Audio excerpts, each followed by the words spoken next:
Alrighty, so we're talking about the constellations today. And probably one of the first things to talk about is the fact that our popular idea of what a constellation is not exactly the same as how it is officially defined for astronomers. So astronomers define a constellation as an area of the celestial sphere. And the official constellations were determined by the IAU, or International Astronomical Union. It's an international group of astronomers that meets, I think, yearly to discuss standards and definitions and such regarding different things with astronomy. And one of the things that they did was define what a constellation was, and specifically set what all 88 official constellations are. So according to the IAU, there are 88 official constellations, and that divides up the entire sky. So the entire celestial sphere is divided into 88 regions, which we call constellations. And constellations are still important to astronomers even today because it's very useful for orientation. It's very simple to say, I'm studying, this particular object in the constellation Perseus. And as soon as you know that, you have narrowed down the area of the sky to a relatively small spot, so that most people who are familiar with constellations know roughly what part of the sky you're talking about just by mentioning what constellation the object you're studying is in. And so that's why they are still useful. And we'll kind of take a look at a flat map of this so we can think about that as well. So this is like an image of if we were able to flatten out the celestial sphere, kind of like a flat map of the world, but for the celestial sphere. And it might be kind of faint, but what you should notice is that kind of like counties on a state map, there are little grid images everywhere.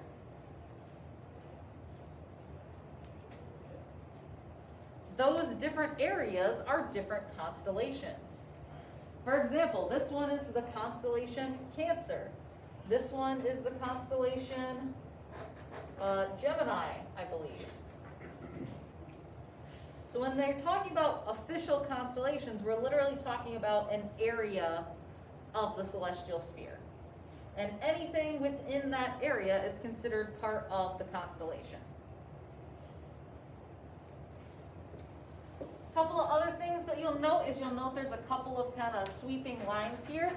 This one that goes through the middle here, that's called the ecliptic. And the ecliptic is the path that the sun appears to trace over the sky throughout the year. So this is basically the path that the sun will kind of trace out on the celestial sphere, which is why the two constellations that I outlined there on the ecliptic were part of the zodiac, which we'll talk about that in a second. The other interesting thing that's marked on this particular sky map is this right here, that secondary line. And that secondary line is called the galactic ecliptic. So this marks the line that is essentially the edge of our galaxy, the Milky Way.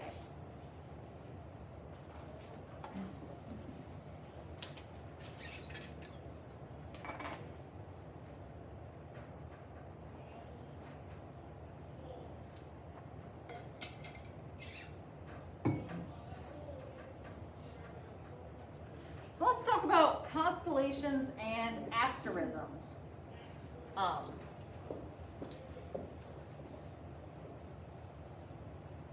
Because in our everyday speech, a lot of the things that we consider constellations are actually, in fact, asterisms.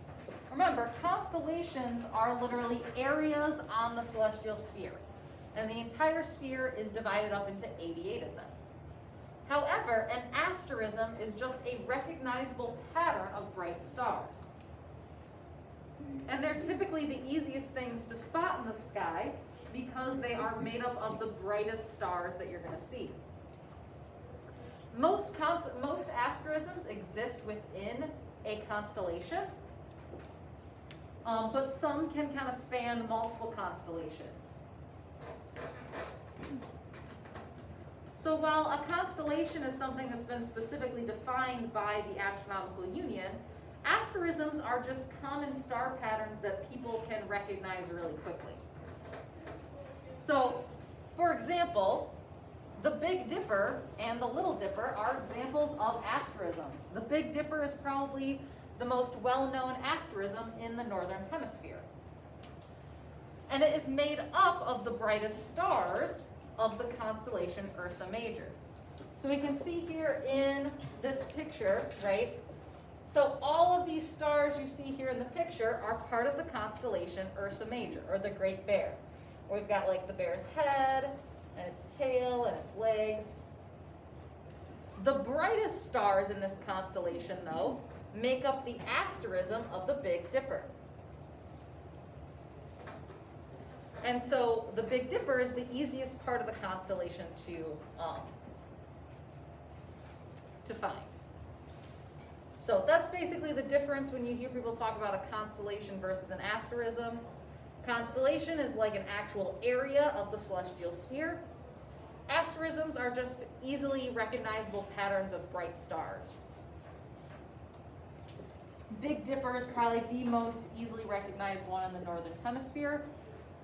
In the Southern Hemisphere, the most recognizable asterism is the Southern Cross. A lot of times that's used to direct people to the SCP, or the South Celestial Pole, because the SCP doesn't have a technical pole star like we do with the NCP and Polaris. There's a teapot asterism as well. The Summer Triangle is another common asterism. The Great Square of Pegasus. There's a lot of different ones. Now let's talk about the zodiac. So typically when we talk about the zodiac, we are thinking about in terms of astrology and what's your star sign, and it's tied to your month, and like personality traits and all that stuff. There's also an astronomy definition for the zodiac, though. So in astronomy, a zodiac constellation is one that lies along the ecliptic. And we'll kind of talk about some of the differences here, because astrology's definitions for the zodiac actually no longer match what's actually in the sky. So first off, there are technically 13 zodiac constellations. That's one of the biggest differences between astronomy and astrology with regards to the zodiac. Astrology kept it to 12 because they were looking to evenly divide the year into 12 sections, like the 12 months. But there are actually 13 constellations that lie along the ecliptic. Yeah, look. Isn't it like, it doesn't start with an O? Because I know what the third, it's supposedly it's the other, like, zodiac sign that's supposed to be, but I can't remember what it's called. It's called Ophiuchus. You were right, it does start with an O. And it also pushes your zodiac sign back a month. So, like, I'm a Cancer, so I'd be a Gemini.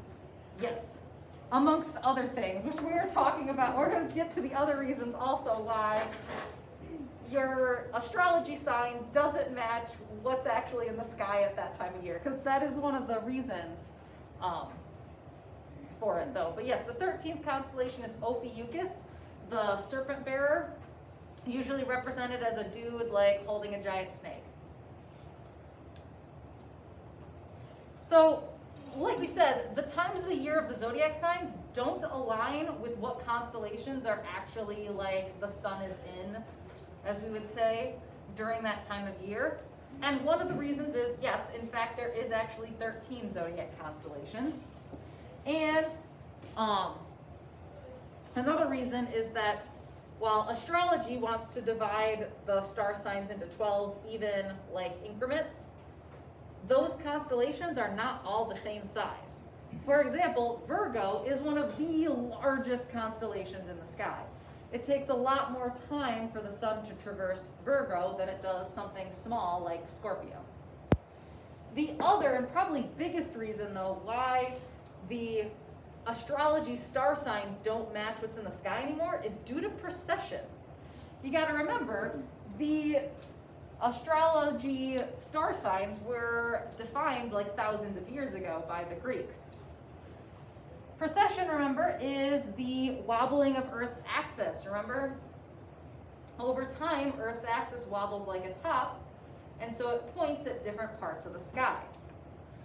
The Earth's axis is no longer pointing in the same part of the sky that it was when the astronomical star signs were first defined.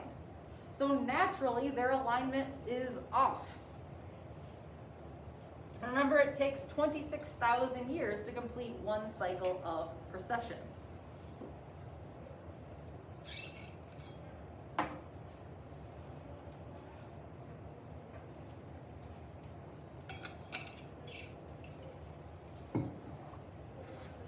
I actually have a video that does a good job of animating precession.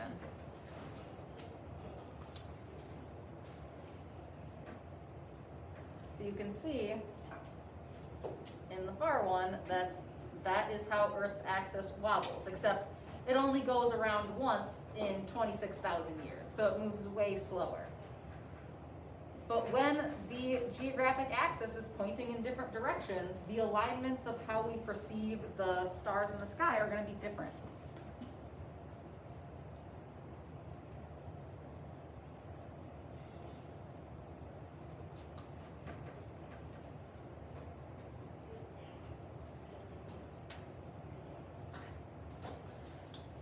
So yeah, because there's actually 13 zodiac signs, the zodiac signs are not all the same size constellation, and because of precession, the times of years that we associate with astrology's zodiac signs don't actually align with what's in the sky. For example, I am considered an Aquarius in astrology, but the sun does not pass through Aquarius in January anymore. And we can kind of see that in this like little simulation I have here too. So we can see this kind of axis right here through the sun. So this is the Earth's axis, and then this like little white dot there, that is the sun. So if we put our marker to like late January, I'll spin this around. Right, late January is when my birthday is. The sun is actually in Capricornus in late January rather than in Aquarius. It does not get to Aquarius really until probably late February. It's like off by a whole month, which is what you were saying earlier, due to those multiple factors.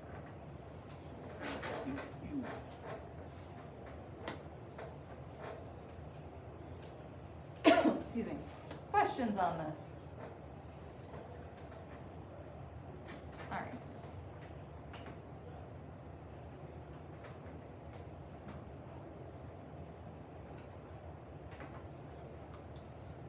So as I mentioned earlier, in astronomy, the zodiac is defined as a ring of constellations that lie on the ecliptic.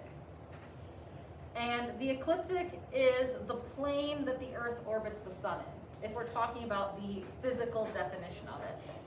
On the celestial sphere, the ecliptic is the path, the diurnal circle that the sun appears to trace over the sky in a year. So I kind of showed you the line that the sun made on the celestial sphere.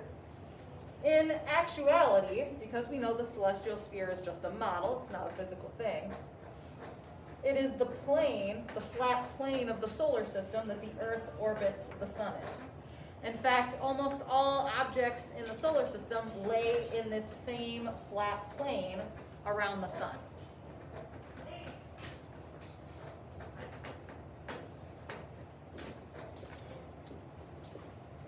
and that's the ecliptic. And there are, again, 13 constellations that lie along this path of the sun that we call the ecliptic.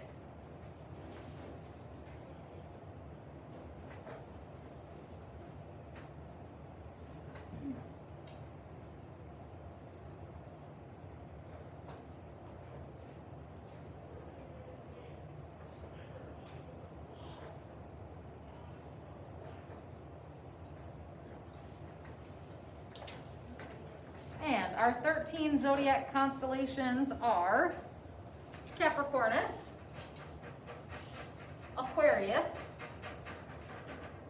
Pisces, Aries, Taurus, Gemini, Cancer, Leo, Virgo, Libra, Scorpius, and Sagittarius, and of course Ophiuchus at the end. This is the other interesting thing that you'll notice. The zodiac constellations, some of them have slightly different names than what we think of as the astrology's star sign. For example, in astrology, we think of people being a Capricorn. The technical constellation's name is Capricornus. Same with like Scorpius. Typically in astrology, we think of the star sign as Scorpio. The constellation's name is technically Scorpius. So there are a few differences with the names there as well. And this pretty much wraps up our discussion of the constellations here. So is everybody good with the zodiac names? I think I see a couple more people writing. So in a second, when everybody's done writing, we will take a look at the rubric for the Constellation Project, which we will get started on Wednesday. On Wednesday, I'll also have a copy of the May sky map for you guys, in case anybody wants to check out what is in the sky in May. So like I said, weather is getting nicer and nicer. It's the perfect time to do a little stargazing.